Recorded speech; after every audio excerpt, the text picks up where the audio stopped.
పరిమళము నీదేనా నాలో పరవశము నిజమేనా బొండు మల్లి పువ్వు కన్నా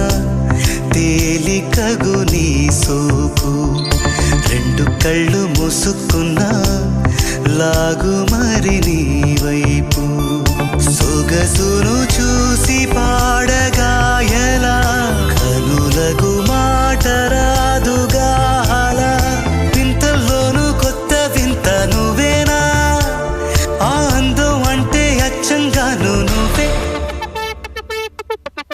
ఏ చిలిపి